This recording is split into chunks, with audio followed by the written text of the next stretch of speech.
Hi, this is Jill from Fabric Garden in Sacramento, California. And today we're going to be getting started on our Garden Veggies block of the month. This is a wool applique on a wool background with hand embroidery. So the first kits are here, and I wanted to give you some pointers on getting started. So your first kit, it contains a few things that your other kits won't contain. So it contains 3 pages of general instructions that apply to all 12 blocks. It also contains ultra weft stabilizer for all 12 blocks. So that stabilizer goes on the back of your wool background to stabilize it for all the embroidery and applique. And of course, the kit contains the monthly pattern, it contains the wool background, and the wool for applique.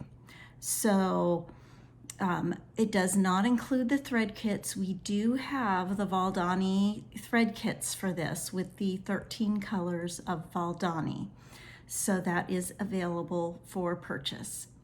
So I'm going to go over getting started, things that come in handy to use, and talk about, I kind of call it my strategy. Whenever I'm doing handwork, I always kind of sit down and go over my plan of attack, like what order am I going to do things in, what order are things going to lay down, what order am I going to stitch things.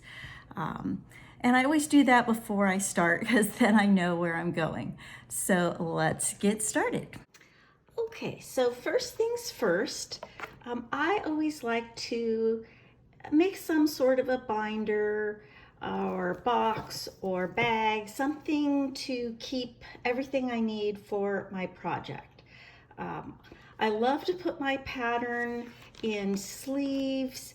That keeps it from getting all wrinkled and beat up, and keeps everything right where I know all my pattern pieces are.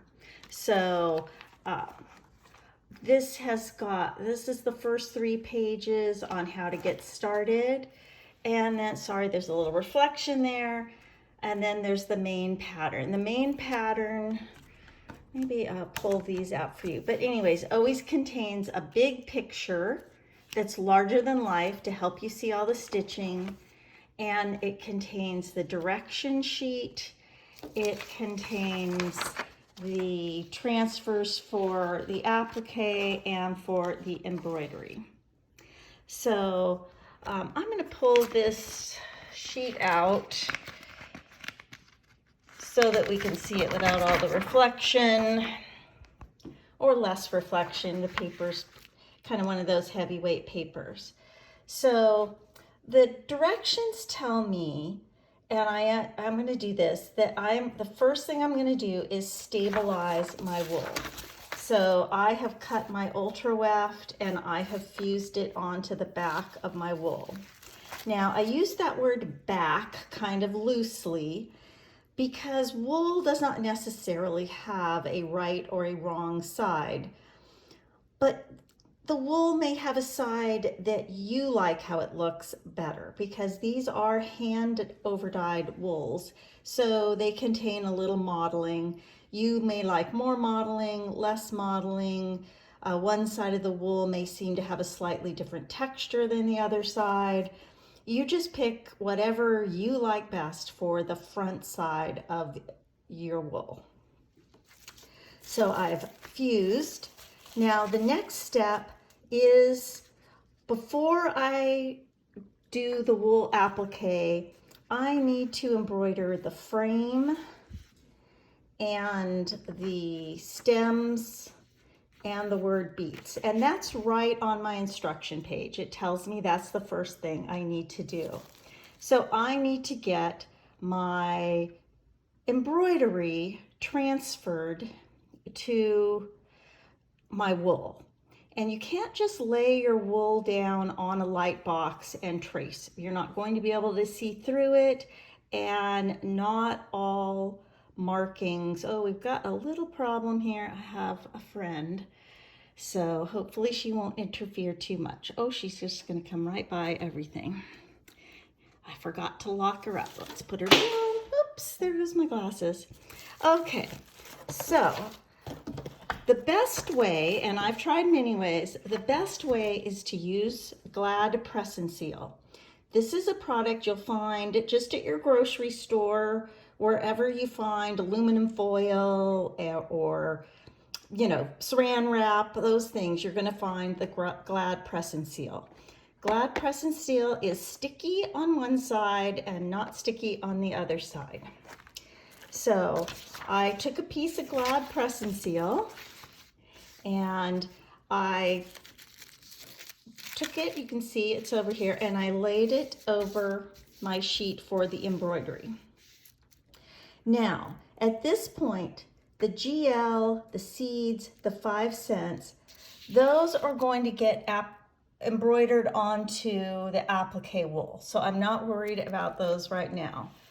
So when I'm tracing on this, I like to use some sort of a permanent pen. This is a Micron Pigma pen.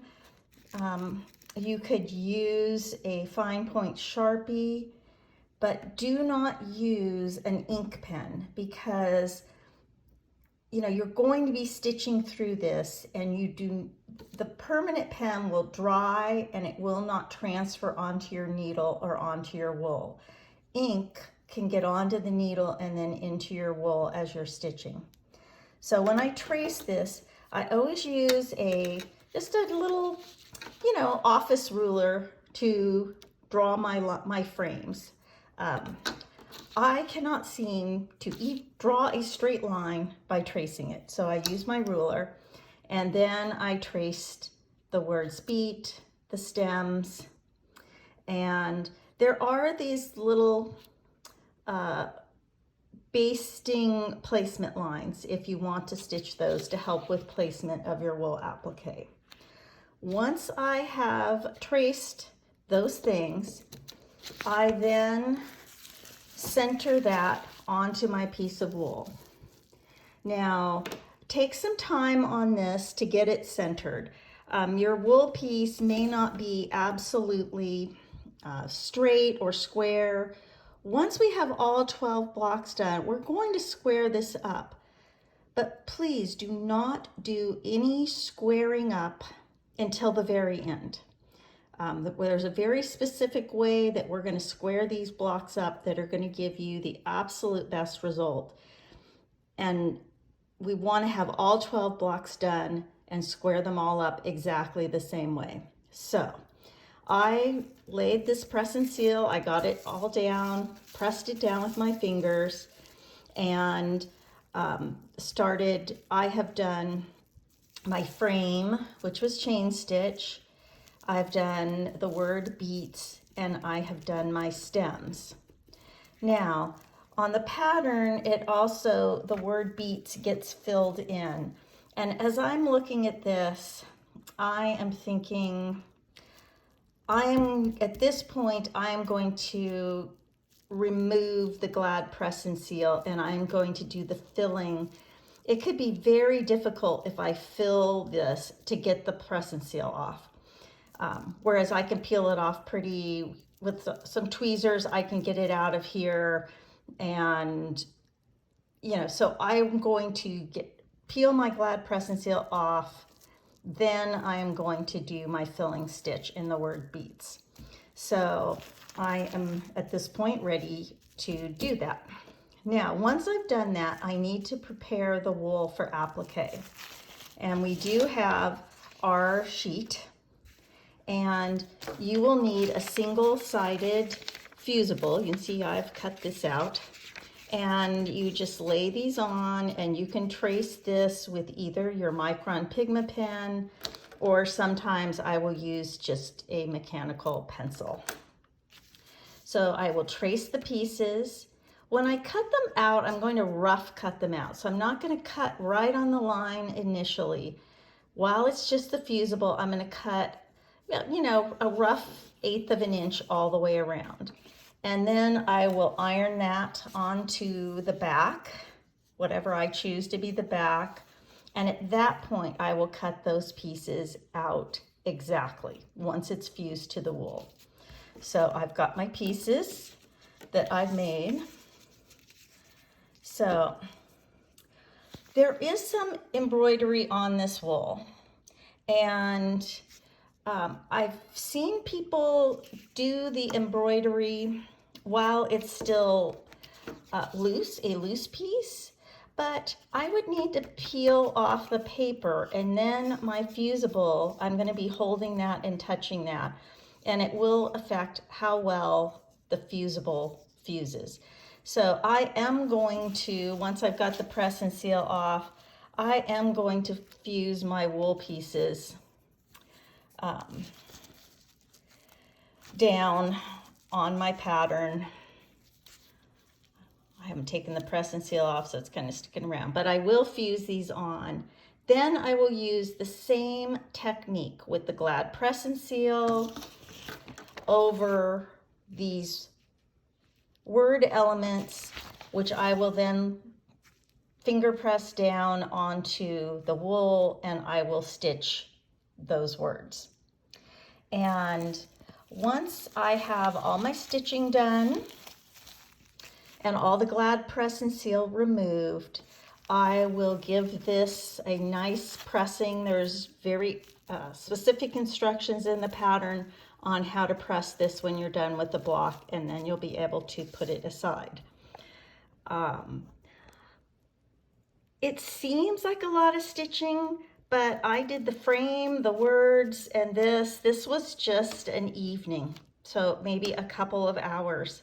So I think, you know, a block is going to take anywhere from 4 to 6 hours, depending on the speed of your stitching. I'm a pretty slow stitcher, so that is me. Let me show you a couple other items that I like to use, just in case they'll be helpful to you. First, here's that Valdani thread kit we have. And then we do carry, this is called Pressing Affair, and this is a pressing sheet designed specifically for wool.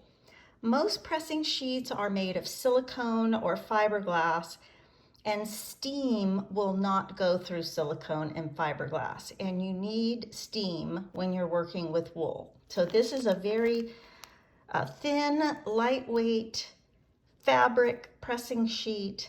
It will protect your wool from scorching, but it will let steam pass through. So I find that very helpful. Of course, you're going to need embroidery needles. These are a chenille 22. The pattern says chenille 24, but the larger the number of a needle, the smaller the eye gets. And I just could not comfortably thread pearl cotton through the 24. So I moved down to the 22 and had good luck threading. If you're having trouble threading, I own many different types of threaders, but this solid metal, it won't fit through many needles, but it will fit through an embroidery or a chenille or crewel needle. And because it's solid, you can give a much nicer pull to get your pearl cotton through. In terms of marking, you will see that in this, there are some additional embroidery pieces. These are not marked on your pattern. These are things that you're going to do on your own. So if you don't feel comfortable just eyeballing these types of things, I find that the Clover white marking pen is great. Or this is purple, so it might not show very well on the darker color wools, but this is the Soline Air Erasable pen. Both of these items come out very easily. The Air Erasable will just disappear on its own, and the Clover white marking pen will just a little steam in your iron and it will come right out. I do not recommend using the water removable blue, or of course anything that is permanent like a gel. I do not recommend using friction on your wool because it can leave white marks once you press. So that is that. And of course you're going to need a nice sharp little pair of scissors for cutting your wool out and snipping your threads while you're stitching.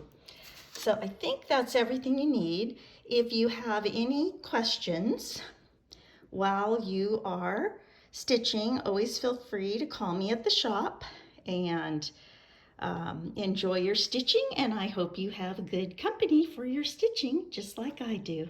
Thanks.